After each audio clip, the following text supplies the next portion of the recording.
Halo Nana kelas 12, kita akan kembali lagi ke channel Menimba Ilmu. Yang utamanya kita adalah kembali ke pelajaran PPKN bersama saya Ketut Budiase, Skanbara, BDS Skanbara, Tatanan Sekolah Era Baru. Nah, dalam kesempatan ini Bapak akan mengingatkan kembali bahwa minggu lalu kita sudah bertemu membahas tentang hak dan kewajiban selaku warga negara, hak dan kewajiban di dalam nilai Pancasila, itu ada nilai dasar, kemudian nilai instrumental, dan ada nilai praktisnya.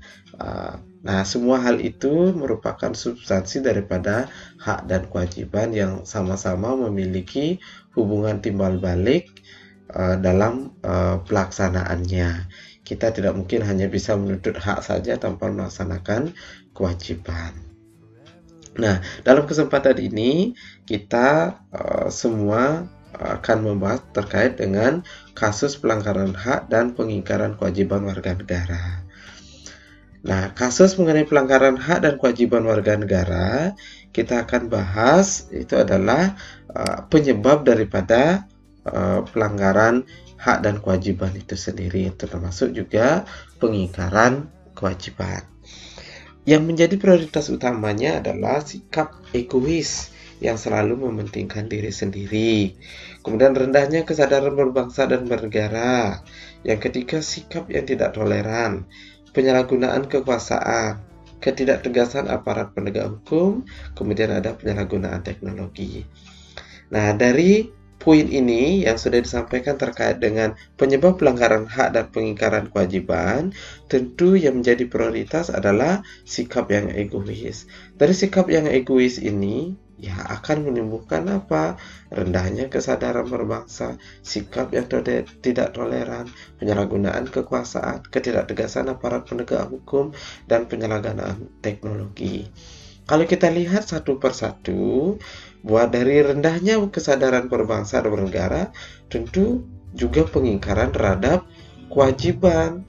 Ya, karena rendahnya tidak mau membela, kemudian tidak menjunjung tinggi akan berbangsa dan bernegara, tentu dia akan menuntut hak saja, kewajibannya diingkari. Dia selalu menuntut apa yang sudah dilakukan oleh negara, bukan apa yang sudah dilakukan untuk negara.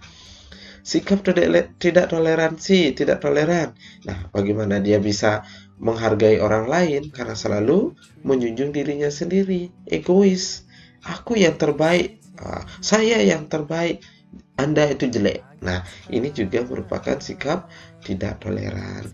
Penyalahgunaan kekuasaan, nah diberikan wewenang, malahan selalu penyelewengan terhadap wewenang yang dilakukan atau wewenang yang diberikan. Ketidaktegasan aparat penegak hukum. Nah, ini juga sering terjadi salah penangkapan, penahanan sewenang-wenang, dan lain-lain sebagainya. Kadang tumpul ke atas, tajam ke bawah. Nah, ini juga merupakan ketidaktegasan aparat penegak hukum. Penyalahgunaan teknologi. Nah, teknologi digunakan bukannya untuk perkembangan kemajuan daripada sumber daya manusia itu sendiri, tetapi apa? Malahan untuk memperbodoh, yaitu dengan menyebarkan berita-berita hoax. Nah, kasus pelanggaran hak. Kalau kita lihat, kasus pelanggaran hak ya hampir mirip dengan penyebabnya tadi. Salah satunya adalah hukum yang belum optimal. Ya, tadi contohnya sudah ada salah tangkap dan penindakan belum maksimal. Tingkat kemiskinan, angka kemiskinan semakin meningkat, tahun ke tahun selalu meningkat. Ya. Nah, tidak sesuai dengan pasal 27 ayat 2 kalau kita lihat. Itu kehidupan yang layak, masih banyak masyarakat yang tidak sesuai dengan haknya sehingga dia menjadi miskin. Kemudian kasus pelanggaran HAM. Ya, kalau kita lihat dari pasal 28A sampai dengan 28J itu adalah belum maksimalnya, belum sesuai pelaksanaannya. Masih saja terjadi pembunuhan, kemudian perzinaan, pemerkosaan, pencurian, apalagi belakang-belakangan ini. Dengan adanya kasus COVID-19, tentu kasus pencurian, pembegalan, kemudian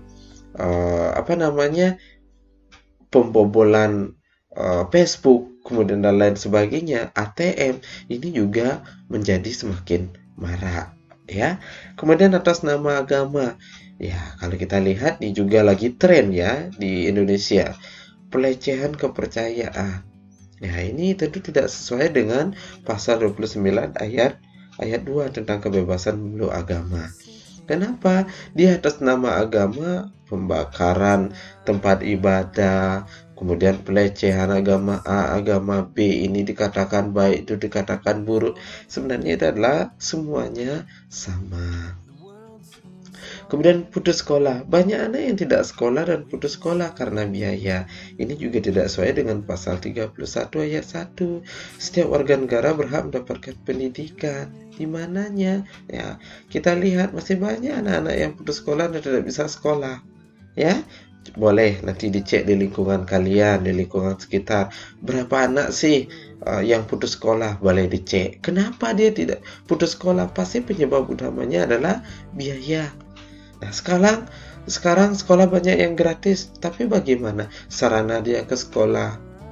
Masih dia membutuhkan. Kemudian sarana pendukung kegiatan belajar juga dia perlukan. Nah, contoh kalian saja sekarang, HP wajib juga. Sarana Android, IT. Nah, ini penyebab mereka jadi putus sekolah. Ya, kalau dapat sekolah penuh dengan badan pendidikan kan berbeda. Nah, kemudian yang terakhir itu adalah pelanggaran hak cipta. Nah, pembajakan atau plagiat.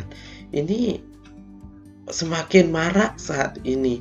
Baik beliau itu sudah profesor, dosen, guru, dan anak-anak. Ini semakin marak.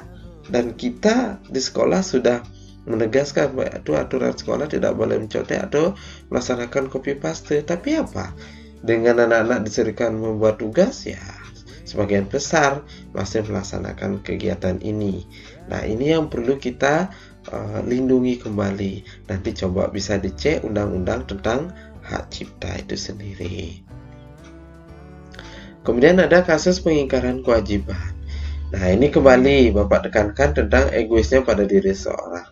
Ya, contoh ya, real ya, Bapak akan berikan itu buang sampah sembarangan, buang sampah tidak pada tempatnya, walaupun dilihat karena kebiasaan melakukan sesuatu dan tidak tegasnya penegak hukum terkait dengan hal ini, sehingga masih banyak yang melakukan kewajiban seperti itu. Harusnya dia buang pada tempatnya, tetapi apa? Dia malah sembarangan. Kemudian yang kedua, pelanggaran lalu lintas. Nah, boleh dilihat realitanya seperti apa. Banyak anak generasi muda, orang yang sudah dewasa, anak-anak yang melakukan pelanggaran terhadap hal ini, tidak menggunakan helm. Padahal ini adalah untuk diri sendiri. Administrasi berkendaraan, padahal sudah tahu tidak lengkap. Nah, tapi di sini misalnya dijawab dengan berbagai alasan. Dan ketiga, tidak mengikuti anjuran pemerintah.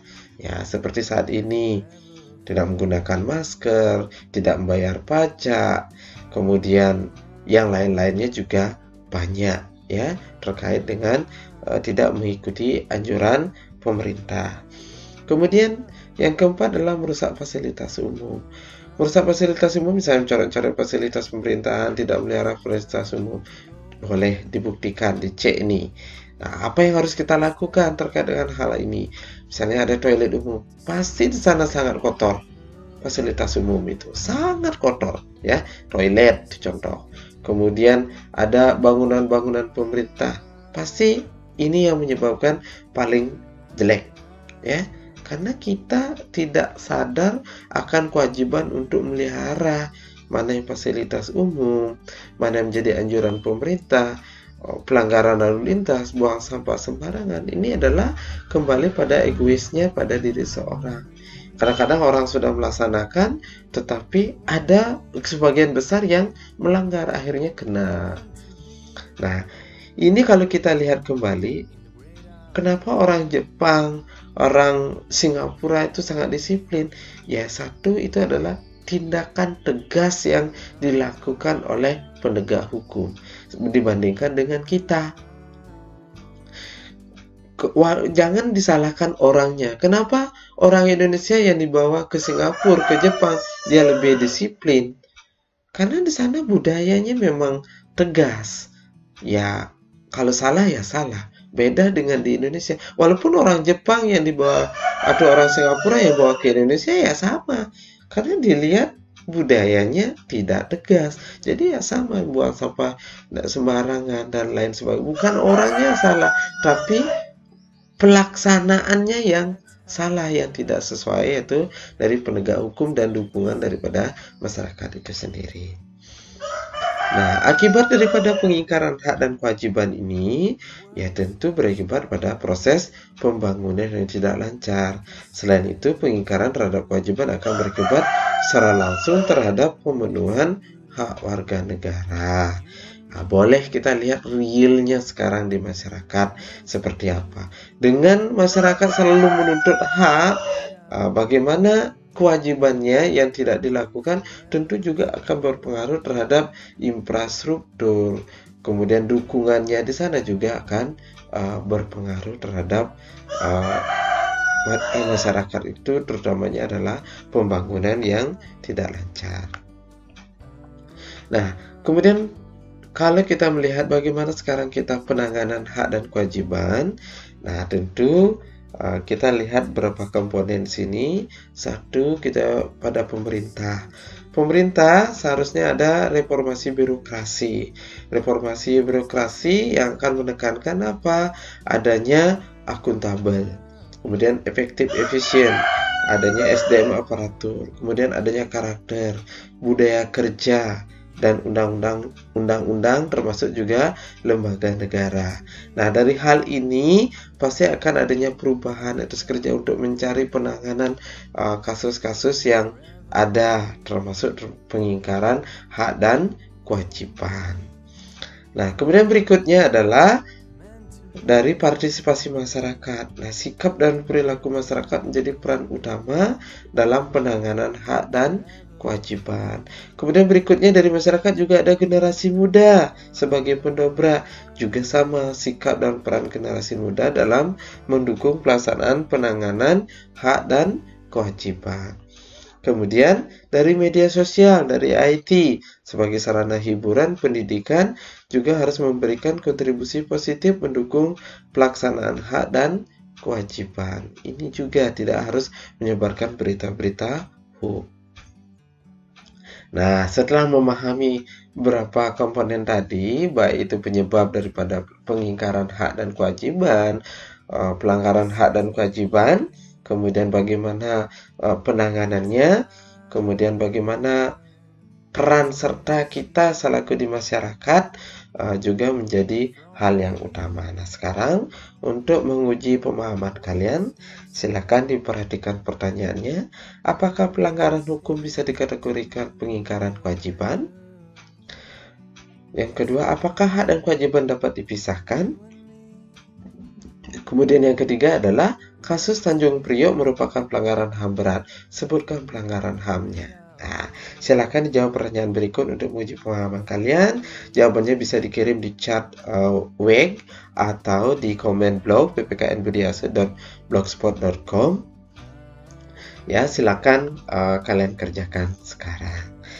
Nah, thank you very much guys. Siapkan diri kalian pada pertemuan selanjutnya. Kita akan melaksanakan tes tertulis melalui Google Form soal tentang hak dan kewajiban dalam bentuk pilihan ganda.